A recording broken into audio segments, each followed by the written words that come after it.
Welcome to my channel. How to install a printer on Windows 11 without CD. Step 1. Turn on the printer, plug in your printer and turn it on.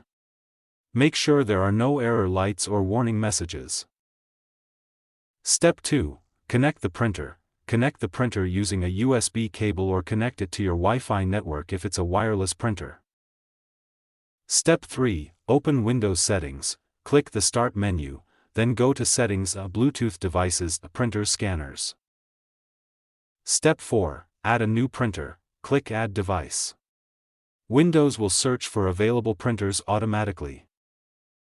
Step 5. Select your printer. When your printer appears in the list, click Add Device to install it.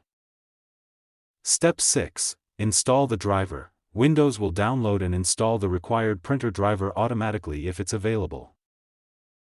Step 7. Download the driver manually, if needed.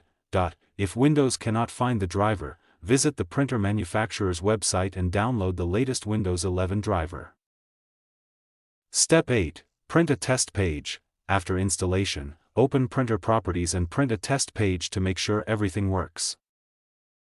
Step 9. Set as default printer. If this is your main printer, select Set as default so Windows uses it automatically. Step 10. Troubleshoot if necessary. If the printer doesn't appear, restart your PC and printer, check the connection, and run the Windows Printer Troubleshooter before trying again. Thank you for watching.